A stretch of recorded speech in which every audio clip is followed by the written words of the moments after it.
اللہ رب العزت بیان فرماتا ہے، قل اے محبوب آپ ارشاد فرما دیجئے، لا اسألکم علیہ اجرا، تبلیغ دین پہ میں تم سے کوئی اجر طلب نہیں کرتا، الا المودۃ فی القربى، الا یہ کہ میں تم سے اپنے قرابت داروں سے محبت طلب کرتا ہوں۔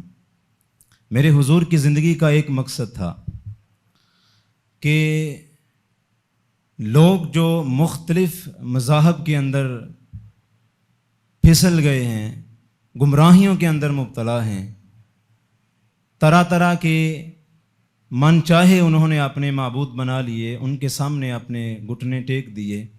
میرے حضور کی زندگی کا ایک مقصد تھا کہ یہ سارے رب کے قریب ہو جائیں، اور پھر میرے حضور اسی کوشش میں دن اور رات کوشاں رہے۔ لیکن حضور نے معجزات دکھائے، انہوں نے طلب کیے، اس کے باوجود بھی وہ گمراہی کے راستوں میں پڑے رہے، لیکن میرے حضور اپنے اس مشن کو پوری کائنات میں عام کرنے کے لیے کوشاں رہے، اور پھر اس مشن کو حضور نے کتنی مشکل سے لوگوں تک پہنچایا۔ آج میں آپ سے مخاطب ہوں تو آپ کی توجہ میری طرف ہے، آپ کے کان میری طرف ہیں، لیکن کتنا مشکل ہوتا ہے جب کوئی بات کرنا چاہے اور لوگ سننے کے لیے تیار نہ ہوں۔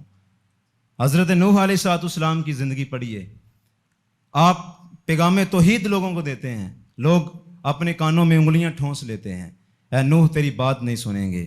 اللہ کے نبی ڈٹ کے کھڑے ہیں، کہتے ہیں کہ چلو کبھی تو تھک ہار کے انگلیاں نکالو گے، میں اللہ کا پیغام تم تک ضرور پہنچا کے جاؤں گا۔ ان لوگوں نے جو دعوت حق کو لوگوں تک پہنچانے کے لیے مشکلات اٹھائی ہیں، لیکن پھر بھی کہا کہ میں تم سے کسی اجر کا مطالبہ نہیں کرتا۔ امام رازی نے لکھا ہے کہ مکے سے لے کر کے طائف تک 70 ایسے انبیاء کی قبریں ہیں جن کی وفات صرف بھوک کی وجہ سے ہوئی ہے۔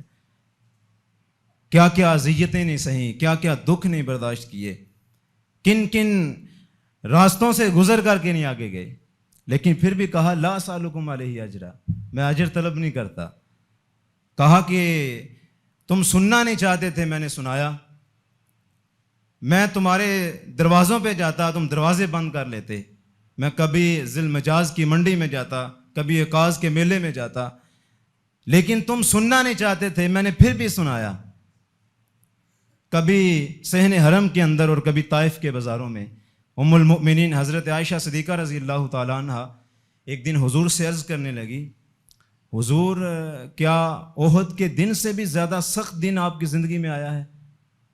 احد کا دن وہ دن تھا جس دن میرے حضور کے سر انور کے اوپر پٹی بندھی ہوئی تھی، 70 صحابہ کی لاشیں پڑے ہوئے تھے، حضرت امیر حمزہ رضی اللہ تعالی عنہ آپ کا لاشا پڑا ہے، آپ کو نہ صرف شہید کیا گیا بلکہ آپ کی لاش کا مسئلہ کیا گیا، سینہ شق کر دیا گیا، کلیجہ نکال لیا گیا۔ حضور کی آنکھوں میں آنسو تھے، حضور بار بار کہہ رہے تھے کہ میرے چچا کا تذکرہ کرو، میرے چچا کا تذکرہ کرو۔ تو صحابہ کی نظر میں احد کا دن سب سے زیادہ سخت ترین دن تھا حضور کے اوپر۔ ام المؤمنین حضرت عائشہ فرماتی ہیں، حضور کیا احد سے بھی زیادہ سخت ترین دن آپ کی زندگی میں آیا ہے؟ تو حضور نے فرمایا، ہاں عائشہ، جب تیری قوم نے طائف کے بازاروں میں مجھے پتھر مارے تھے۔ کہا کہ عائشہ جب طائف کے بازاروں میں تیری قوم نے مجھے پتھر مارے تو وہ دن میرے لیے احد سے بھی زیادہ سخت ترین دن تھا۔ صحابہ نے کہا حضور آپ ان کے لیے دعائے ضرر فرمائیں، تو میرے حضور نے فرمایا کہ نہیں، میرے رب نے مجھے رحمت بنا کر کے بھیجا ہے۔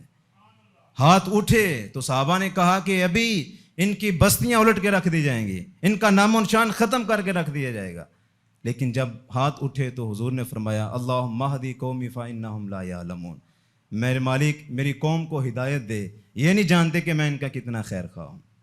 حضور طائف میں 3 بڑے سرداروں کے پاس تبلیغ دین کے لیے جاتے ہیں، لیکن انہوں نے کہا کہ ہم آپ کی بات سننے کے لیے آمادہ نہیں، تیار نہیں ہیں۔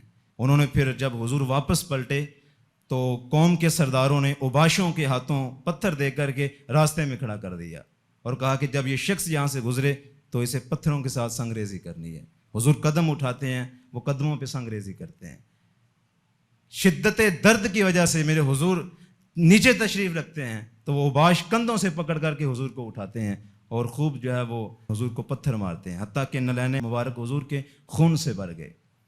حضرت فاطمہ تو زہرا رضی اللہ تعالی عنہا کو پتہ چلا تو دوڑتی ہوئی گھر گئیں. وہ چٹائی جس پہ سجدے کیے، وہ چٹائی جس پہ ساری رات قیام کیا، سجدہ کیا، اور کہتی ہیں مالک ایک رات ہی ایسی بنا دے کہ جس رات تیری بندی جی بھر کے تجھے سجدہ تو کر لے. اس چٹائی کو جو ہے وہ جلا کر کے راکھ بناتی ہیں اور بنا کر کے حضور کے زخموں پہ لگاتی ہیں. اور ساتھ حضرت فاطمہ کی زبان پہ دعائے بد جاری ہوئی تو حضور نے فرمایا میری بیٹی دلگیر نہ ہو، میں وہ ہوں تیرا باپ جس کا رب محافظ ہے. کہا یہ مشکلات کوئی نہیں ہے، جنہ دکھاں وچ دلبر راضی، سکھ اونا توں وارے، دکھ قبول محمد بخشا راضی رہن پیارے. تن تندور ہڈاں دا بالن میں آہاں نال تبایا، کپ کپ مکیاں پیڑے کیتے اتے عشق پلیتن لایا. تن دی ہانڈی من دا سالن اتے لون صبر دا پایا. غلام فریدہ میں ساری تیری تینوں ہجے یقین نہ آیا. کہا بیٹا مشکل نہیں ہے، دلگیر نہ ہو، لا اسالکم علیہ اجرا، میں اس پہ اجر طلب نہیں کرتا، الا المودۃ فی القربہ، الا یہ کہ میں قرابت داروں سے تم سے محبت کا مطالبہ، مودت کا مطالبہ کرتا ہوں. یار حضور کے اہل بیت والے ہیں، ان سے محبت کریں تو جنت کی راہیں آسان ہو جاتی ہیں. آج 1400 سال گزر جانے کے بعد جو حضور کی آل کی خدمت کرتا ہے، اللہ اسے بھی جنت کی ضمانت عطا فرماتا ہے. ہرات میں حضور کی آل میں سے ایک سید زادی جو ہے وہ سمرقند میں آتی ہے تو آ کر کے کہتی ہے کہ یہاں کوئی سخی ہے تو میں بیوہ ہوں، بچے یتیم ہیں تو زندگی گزارنا مشکل ہے. تو لوگوں نے کہا کہ ہاں یہاں دو شخص ہیں، ایک سخی مسلمان ہے اور ایک مجوسی سخی ہے. تو اس نے کہا کہ مجھے مسلمان کے پاس ہی جانا چاہیے. تو وہ مسلمان کے ہاں چلی گئی اور جا کر کے کہا کہ میں بیوہ ہوں، بچے یتیم ہیں، بے آسرا ہوں، میرے لیے تھوڑا سا انتظام کر دو. تو اس نے کہا کہ تمہارے پاس کون سی علامت ہے کہ جس سے مجھے پتہ چلے کہ تو سید زادی ہے؟ تو کہا کہ میں کوئی شجرہ تو ساتھ لیے پھر نہیں رہی، تو بس یہی کافی ہے اگر آپ اعتماد کر لیں. تو انہوں نے کہا کہ میں اعتماد نہیں کروں گا. مایوس ہو کر کے مجوسی کے ہاں گئی اور مجوسی سے کہا میں بیوہ ہوں، بچے یتیم ہیں، کوئی آسرا مل جائے. تو اس نے انتظام کر دیا، انتظام کیا. رات وہ بھی سو گیا، مجوسی بھی سو گیا. مقدر جاگ اٹھے، مجوسی کی خواب میں میرے حضور تشریف لے آئے. جب حضور تشریف لائے تو کیا دیکھا کہ حضور جنت کے اندر تشریف فرما ہیں اور ایک محل ہے، خوبصورت ہے، اس کے اوپر لکھا ہے کہ ایک مسلمان کا محل ہے. تو اب مسلمان بھی ساتھ کھڑا تھا. تو اس نے کہا کہ حضور یہ کس کا گھر ہے؟ تو حضور نے فرمایا کہ یہ ایک مسلمان کا گھر ہے. تو کہا کہ حضور میں بھی مسلمان ہوں. تو حضور نے فرمایا کہ تیرے پاس مسلمان ہونے کا کیا ثبوت ہے؟ بس ضرب لگی دل پہ، نیند چاٹ ہو گئی. صبح ہوئی تو بھاگتا ہوا دروازوں پہ دستک دیتا ہے، پوچھتا ہے کہ وہ سید زادی کہاں ہیں. بالآخر پہنچا اس گھر میں جس گھر میں سید زادی موجود تھی. دروازے پہ دستک دی اور کہا کہ مجوسی سے کہا کہ تجھے حق نہیں پہنچتا کہ تو آل رسول کی خدمت کرے، یہ ہمارا حق ہے. کہا کہ میں نے تو ان ڈٹھا سودا کیا تھا.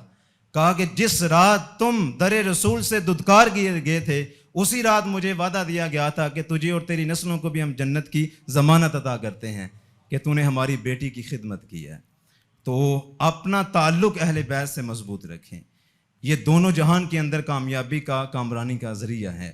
تو فرمایا کہ لا سالکم علیہ اجرا، تبلیغ دین پہ میں کوئی اجر طلب نہیں کرتا، الا یہ کہ تم میرے قرابت داروں سے محبت کرو.